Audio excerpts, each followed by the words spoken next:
Hello, I'm J.R. Richardson, Jerome Richardson. I am here today on the 27th of March, 2023.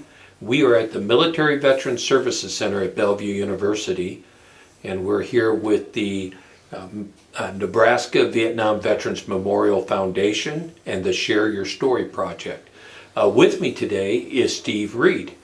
Steve is a service member that has served both in the Navy and in the Air Force. Steve, we very much appreciate you being willing to share your experiences in the service, especially during the Vietnam era and some of the things that serving our country had brought. Sure. With that, can you give us your name, your birth date, and where you were born and kind of raised? Sure. My name is Steve Reed, Stephen D. legally. I was born in Jacksonville, Florida. My dad was a Navy, so I grew up as a Navy brat. Grew up everywhere, from Hawaii to Georgia to Washington, D.C. to you name it. What else did you ask? A little bit of, since you grew up a little bit of everywhere, where'd you go to high school at? Well, I went to high school in Marshfield, Massachusetts, and Denver, Colorado. I did my last 2 years of high school in Denver. Okay, graduating there in Denver? Graduated from Thomas Jefferson High School in 1971. 71, okay, Right. So we still had the draft going on, nice and strong, Oh, and yeah. so after high school, what was next for you? Well, other than watching the lottery for the draft numbers, I joined the Navy, actually Navy Reserve, in November of 71, because at that time my draft number was 2. So I joined the Navy, went to basic training in Naval Air Station Memphis, Tennessee, went through Aviation P School at Naval Air Station Memphis, and what that is, it's school to get you working around airplanes, and stuff like that.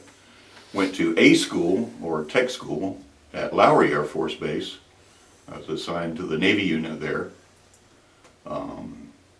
After I finished tech school, I went down to Naval Air Station Jacksonville, where I served until I told them I liked to sleep with the window open, and joined the Air Force. And when I joined the Air Force, I originally signed up to be a PMEL technician, precision measurement equipment, and hated every bit of that. So I went back to being a photo interpreter, which is what I was in the Navy, PT, and became a 206 5-level. And taught tech school briefly for about 6 months at Lowry. And then came here, Omaha, Offutt Air Force Base. Okay, how long did you spend here at Omaha? Which time? Well, let's go here, the first time, that first tour. I got here in 1974 and stayed here until 1980, so 6 years. I had a brief reprieve as a bachelor party to go to Korea. Did a year in Korea. Came back in 1981. Left again in 1990 and went to the 497th at Schierstein, Germany. Was supposed to be there 4 years. They closed it after 22 months. And guess where I went? Right back to Omaha. So, out of 25 years in the Navy or in the Air Force, I spent 21 right here. Wow, that's a whole career. Oh yeah. And they probably did the once you get on it, you never get off it. That's it. You're the epitome of that. Oh yeah. All right, so we'll talk about your job a little bit when you were assigned here as a new airman. Okay. Well, I was assigned here as a buck sergeant. Oh, okay. No, that's buck sergeant. Yeah, I was a photo interpreter. I was in the 544th ARTW, Air Reconnaissance Technical Wing. I was assigned to 544th IES, Imagery Exploitation or Intelligence Exploitation Squadron, where I worked originally.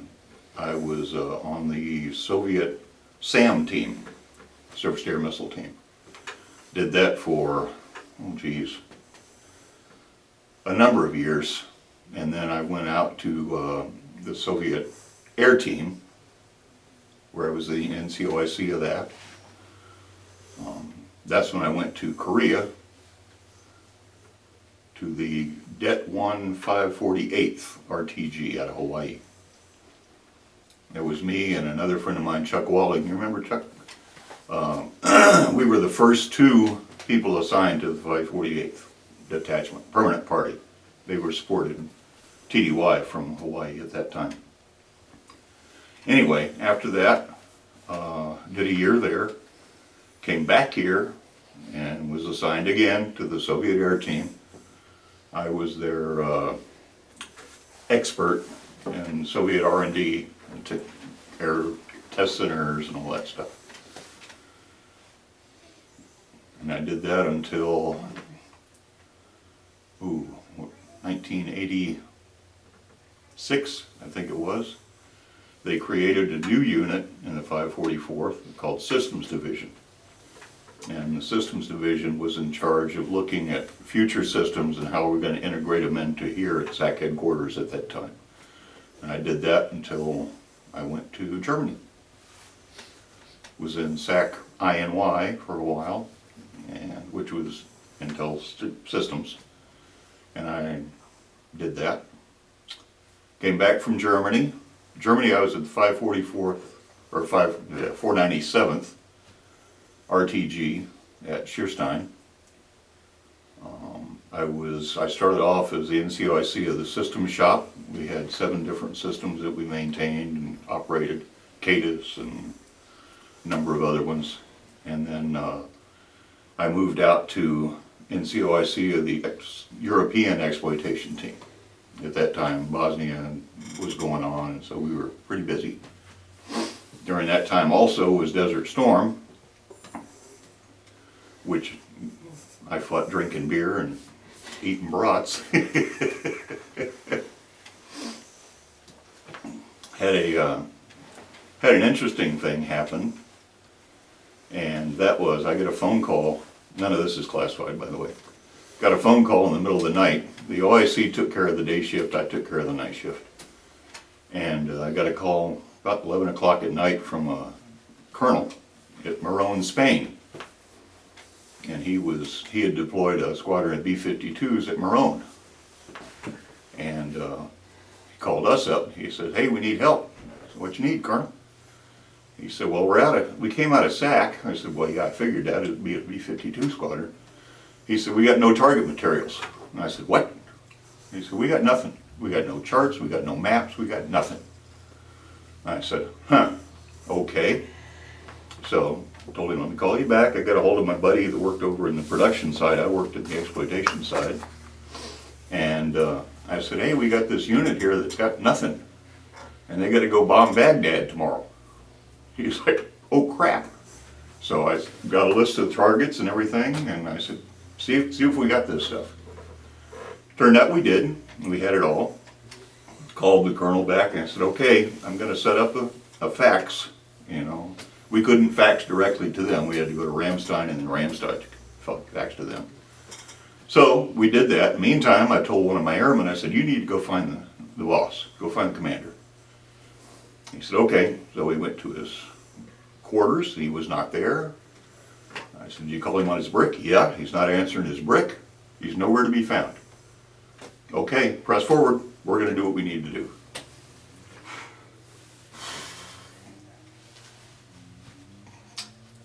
I get a little choked up over this. Anyway, so we did what we needed to do. Got all the stuff sent to him. Next day, and I went home at 6 o'clock, my shift was done. I get a phone call as soon as I get home from the squadron commander's secretary. "Commander wants you in here in your blues, and you were to report." Which, as you know, usually never happens, you know. Yeah. So, okay, very good. Sir. I started reporting, and he proceeded to attempt to chew my butt for about an hour. You know, "Who do you think you are doing this? You don't have the authority to do this." I said, "Colonel, they're getting ready to go play the game with you bet your ass, to put it bluntly. And we're sitting here drinking beer. You think I'm not going to help them? No, I'm going to help them. I do the same thing right now. I'll have you Article 15 for this. No, you won't. What do you mean? I said, if you're going to do stuff like that, I want a general court. Period. Nothing else. What do you want me to do? You want me to go home? Get some sleep? You want me to go to the Area Defense Council? I don't care which. Tell me what you want me to do. Get out of here. Fine. Where do you want me to go? So, anyway, that was kind of an interesting little interlude. That cost me my MSM. So I got a commendation medal, and all the other master sergeants got an MSM. Got delivered to me in a Holy Joe. We did not get along, I guess, after that, you could say. But what are you going to do? You know, if I can keep little Johnny's dad from getting killed, I'm going to do it. Nope. That's all there is to it. No, I guess So anyway, 100%. After that, they closed the base. They wanted us all to go to Molesworth, England, and I couldn't think of any great English chefs. So I said, nope. So they sent me back to Offutt. And I worked in J25 Future Imagery Systems team until I retired. J25? J25. J2512? I don't know. J25 is good enough. Yeah, nobody's going to know it unless Yeah. they know what that is. Yeah. So,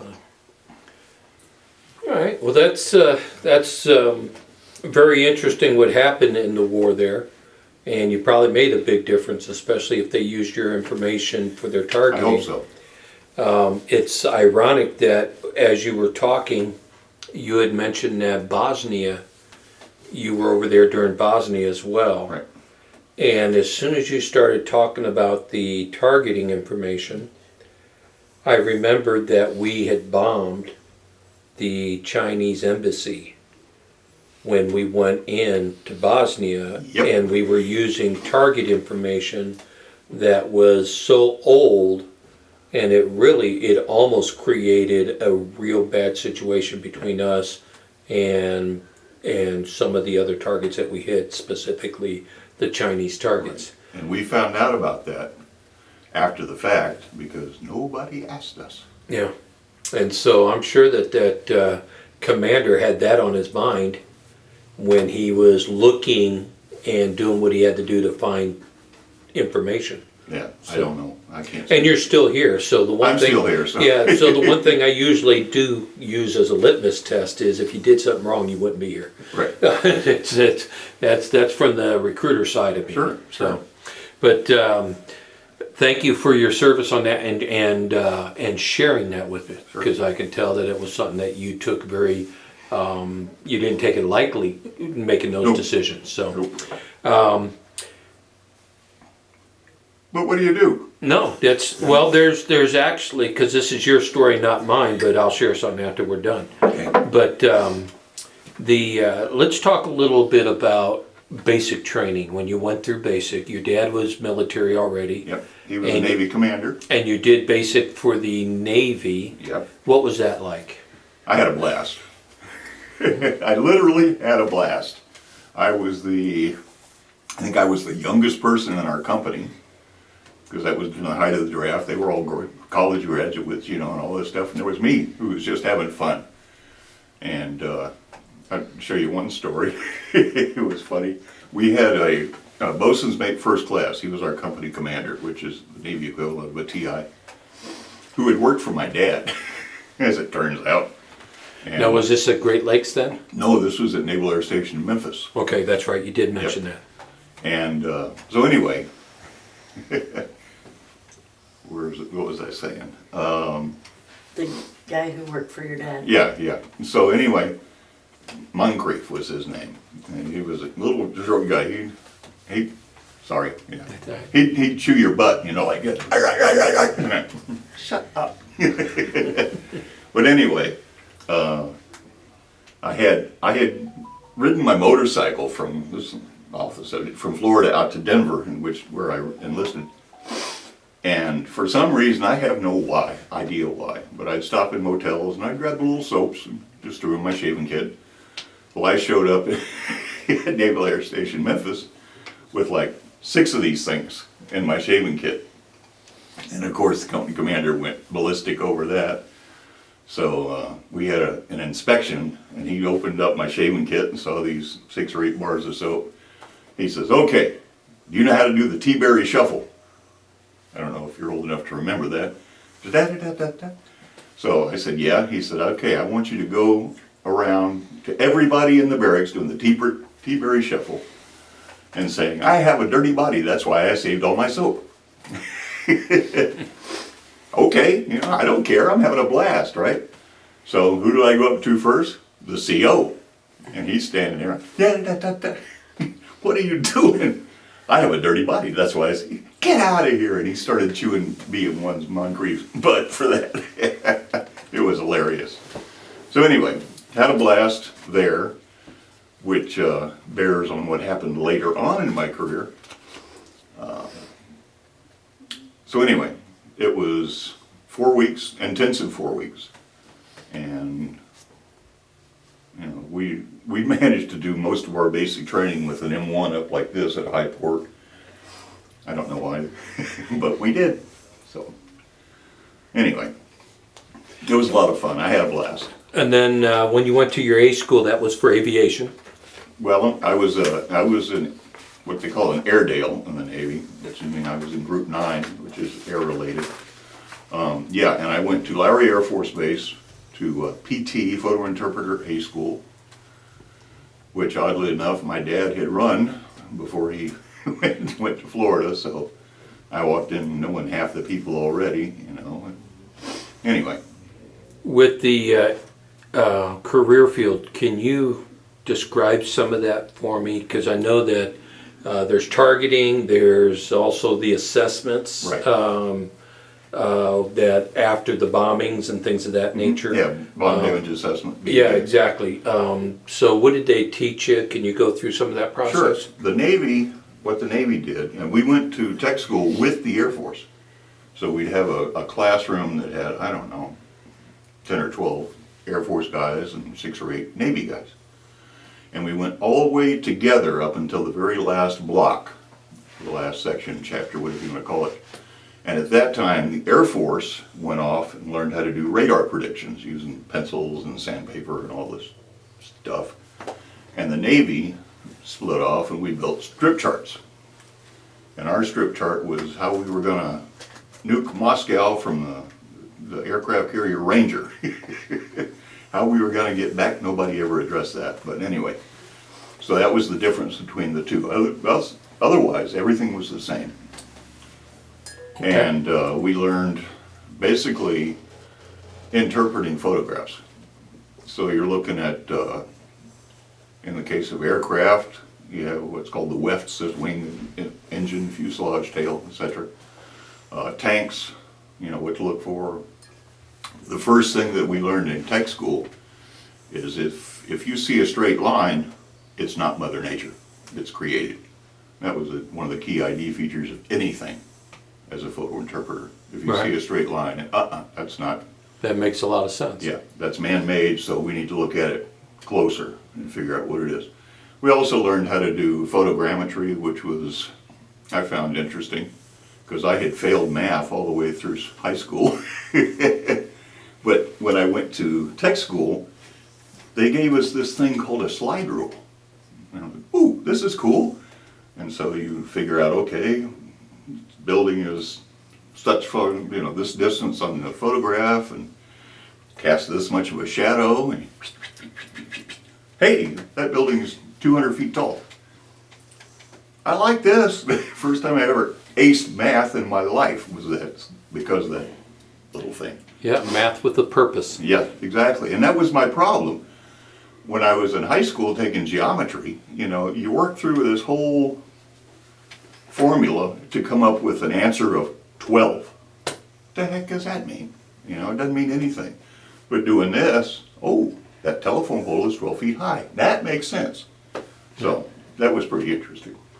Very cool. So when you went through, we know a little bit about the mission of SAC and Right. how it's evolved. Right. And with all the years that you spent here, you could almost be, if not definitely be, a historian for the evolution of SAC to Right. STRATCOM. Right. Especially with you having a Navy background as well. So Yep. as it became a unified command, Yeah. of course it was the Navy with the exception of one Marine in there. How he got in there, I never Yeah, know. trading off with the Air Force for that leadership role. Yeah. But how did the war affect your job in what you did? Which war? The Vietnam War. Vietnam War. Young and early in your Navy career, how did was there any influences there of the war itself? We had, well, I was in the reserve unit, Naval Air Station Jacksonville, and one of the jobs that we had, we were involved in Operation Homecoming. And for those that don't know what it is, Operation Homecoming was when the POWs were coming back from Vietnam. And one of our jobs we had was to debrief these guys. And that was, you talked about interesting. We had one guy, I'll never forget, he was like 6'8", I think, bright red hair.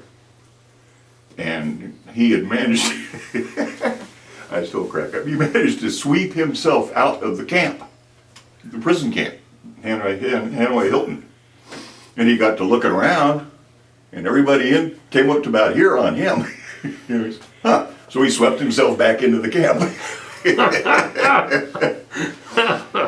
We had another guy, I mean, the amount of respect I have for these guys is unbelievable. Had another guy who had an imaginary motorcycle, and he would ride his imaginary motorcycle through the camp. Ring, ring, ring, ring, and he'd go into the commandant's garden and start kicking heck out of cabbages and everything. Ring, ring, ring, ring. So they came out with the order that Staff Sergeant so-and-so, or no, he was Navy, Petty Officer so-and-so, is no longer allowed to ride his motorcycle in camp. You gotta think, man, that's some up here. That's some brains. Yeah. But it was cool. It was a good job. Did they come through Jacksonville then? Yes, some of them did. Some Yeah. of them went other places, but Yeah. yeah, Very neat. And then when you went to how many years did you have in the Navy? 3 total. 3 total. Yep. And then you came in as a buck sergeant. Yep. Which is very cool. Well, I came in as an airman first because that was E3 in the Navy, so I came E3, but made buck sergeant within a couple months, I think. Okay. And then you went right into the same type of job. Yep. Did Well, they- no, I started in precision measurement Okay. equipment, and again, the math. P-MEL, that's yeah, right. P-MEL. The math killed me because no slide rule, no calculator, no nothing. You had to do it all in your head. Well, I can add 2 and 2 and get 5 and prove it. You know, my math skills suck. Give me a calculator or a slide rule, I'd go to town. You know. So what happened was the chief that was in charge of the P-MEL school, he thought I was trying to rig the system, and he called me in his office. He said, "I don't understand this. All week long during the block, you've got 100% on your math." And I said, "Yep." He said, "You take the test and you get a 50." Yep. He said, "Can you explain this to me?" I said, "Sure. I can use a calculator during the week. I can't use a calculator on a test." He said, "That's right." So anyway, make a long story long, we came to an agreement that I didn't need to be in P-MEL. I needed to go back to being a photo interpreter. So I switched back over to the 206 career field, went back over to the tech school, and we had an instructor get sick. And so I ended up teaching Block 4 tactical interpretation for about 6 months at the tech school there at Lowry. So what was your most memorable day as a United States Naval personnel? Out of all, it could be good or bad, just your most memorable day While I was in the Navy, while you were in the Navy. boy, that's tough. I guess, well, working with the former POWs, I found that very satisfying. I found that very memorable. It wasn't one day, it was, several days or whatever. Mm-hmm. But it was, yeah, otherwise we were building automated tactical target graphics, ATTGs, you know, Yeah. drawing on photos and stuff. It was, So same thing with the Air Force side. What was the most memorable day in your blue uniform? I would say, here we go again. When I worked with the 7th Air Division out of Maroon. The incident that, Yeah. okay. I certainly can see that. What did you do when you were overseas for entertainment? I mean, that you could say. In Korea or in Germany? Either one. I mean, what was the day like for an airman over there? Well, in our unit, we were basically permanently on standby because we had 2 missions that we worked. We had the F4 mission, we had the U2 mission. And so you basically were restricted to the barracks, quote unquote, until about 4 o'clock in the afternoon. At that time, you found out whether or not you had to go to work or not. So, you know, you sat around watching, you know, reruns on TV on the one channel, and then 4 o'clock or so, you'd get a phone call, hey, yep, come to work, or oh, nothing today. Is that because you were interpreting intel? Right, right. Okay, so if there And we was had- nothing to yeah, interpret then. Right, the F4 had a camera, and then the U2 obviously had a camera. And the U2 missions were, they were brutal, they were long, because they had like 5,000 feet of film or something like that. And the F4s were quicker, you know, but yeah, so you'd hang around the barracks until about 4 in the afternoon. Get a phone call, put on your uniform, don't put on your uniform, you know. So if you got the thumbs up that we don't need you, what was the next thing? Head for the gate. Okay. Put on your jeans and head downtown Okay, so for a beer. for a beer. A beer. And some Bible study. Yeah, yeah. Okay. Nobody ever got 1 beer. Yeah. Yeah. And I loved Korea. I really did. It was a blast. All right, so Dad served and you served. Any of your siblings serve as well? No. No, I had 2 sisters and we won't go there. Okay, so you were it. And I then, was it. And then you got married when? Well, let's see, the first time I got married in 1974 in November. Got here in like July, and anyway, got married then to another Air Force member. And then after about a year, we said, no. So we got divorced. And then, The BAQ wasn't worth it, huh? no. Anyway, she was a nice gal. We liked each other. We just didn't want to be husband and wife. We agreed. So then I got married the second time, and let's see, I got divorced in 1976. Christmas Eve. What a Christmas present. Anyway, got married again in 1989. Took me that long to get my feet back in the water again. And to another military member. And she worked bioenvironmental engineering, which is, you know, air quality and stuff like that. And anyway, we went to Germany together, and then when we were getting ready to leave Germany, again, they said, you know, do you want to go to England? And I said, I can't think of any great English chefs, you know. And so they said, well, okay, well, the only place we can put you and your wife together is Offutt. Send me. I'll go home. You've been there a few times. Yeah. So anyway, and then we finally got divorced in 2006, I think it was. And then I met my bride in 2007, and we got married in 2008. For the real thing, the real The real deal. thing. Yeah, what they say is third time's a charm. That's right, right. Went through 2 bad ones and, well, 1 bad one, but anyway. Any children? No. Well, I have bonus kids, Okay. yeah, through my bride. She has 4, so I have 4 kids, bunch of grandkids, Yeah, that's super neat. yeah, even a great-grand now. So let's say you're, I'm walking through the park, the memorial park, and I see this Steve Reed guy, and I take my camera and I shoot it up there, and I get this interview. What would you tell somebody that's thinking about going in the military, or especially looking at today's, what's going on in the world today?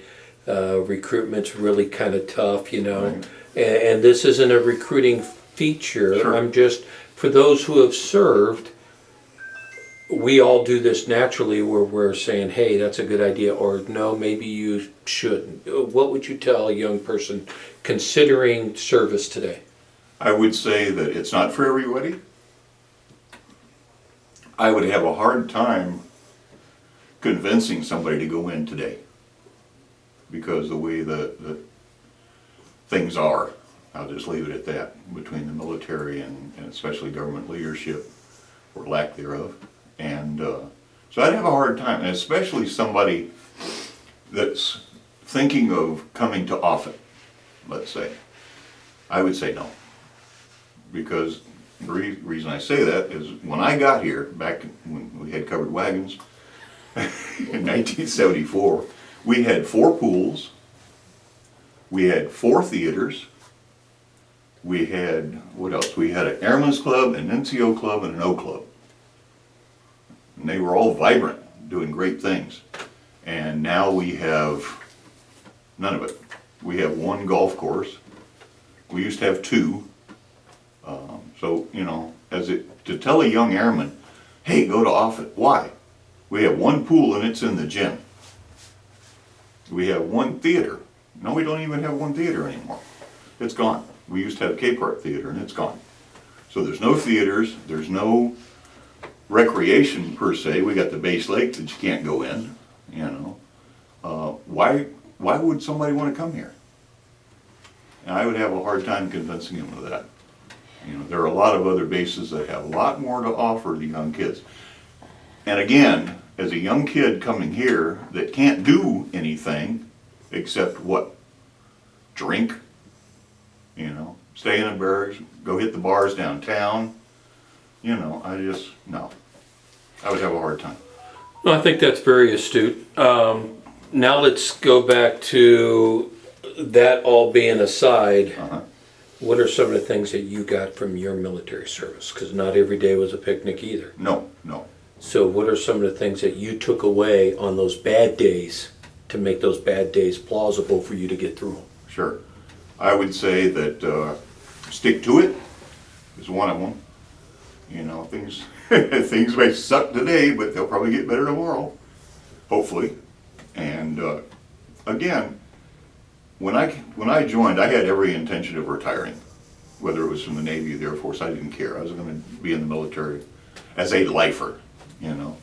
So you look for those bright spots and try to ignore the bad times. And yeah, you have some bad times, you know. Everybody does. But I got a great satisfaction out of my job, for one thing. Here, I was at one time I was considered an expert in the Soviet aircraft, also surface air missiles. I mean, I had people coming here from Washington to talk to me about, you know, SAM systems or aircraft, you know, and that gave you a real sense of pride. I imagine a lot of that information that you had was utilized quite a bit in Vietnam because of the Soviet influence, and most of everything they used was Soviet made. Oh yeah, and a lot of it was manned by Soviet pilots, Yeah. as we found out later. So yeah, during that part, it was one of the kind of interesting things. They had a mission, and it's not classified anymore, I don't think, called Buffalo Hunter. And what that was a fire bee underneath a C-130 that had cameras on it. And they'd fly that thing down the Ho Chi Minh Trail, you know. And so you'd see guys that are like, huh, in the middle of taking a whiz or something, falling off their bicycles, you know. So that was kind of interesting. But Did they pick that up by the lights that were on the ground? well, they ran daytime missions. Daytime missions, Yeah, okay. daytime missions. Very Yep. cool. You bet. Yeah, I recently met one of our people that we interviewed that was in a Bronco OB1 or OV1 and 2, and they did that on the Ho Chi Minh Trail real slow and low. Yep. to where they counted flashlights and stuff Uh-huh. like that, so they could pick up movement. That's pretty slow, Yeah. low. Oh, yeah, I also Yeah. worked for a lieutenant colonel at one time. Best, best boss I ever had in the Air Force. And I've told him that several times. Anyway, he flew on the EC-121 Connies, and he would fly, they would drop sensors out. And he had a bunch of guys in the back that were basically listening for foot traffic or tanks or whatever. And so that was kind of interesting to talk to him about that. You know, Very neat. Well, I could tell you that on behalf of the foundation in Bellevue University, thank you. Thank you very much for sharing. no problem. And I can tell that you took what you did very seriously, and you served. Yep. And thank you for serving. There's so very few, and I feel the same way that you do. The only thing is that I have to look back and say, if not me, then who? Exactly. And that's the tough part. I used to say that a lot. Yeah, no, I know, that's the tough part. But, And but I would thank tell you. my troops that too, Yep. Well, I don't want to do that. Okay, who do you want to send in your place? Or how come I have to do that? My favorite response to that was Air Force Reg 6-2 says, you're gonna go do it. Yeah, I was told that a few times, Yeah, and I yeah. went and did it. There you go. Well, thank you very much. We will be submitting this on your behalf. I'll let you know when it goes up on the YouTube. Okay. And then if there's anything that you would like to submit with it, I want you to know that it is still open, although you might go in there and submit it yourself down the road or Sure, whatever. sure. Or we'll help you. We'll be glad to. Okay. And you're certainly welcome here. Thank you for what you've done with Guitars for Veterans. Oh, you're welcome.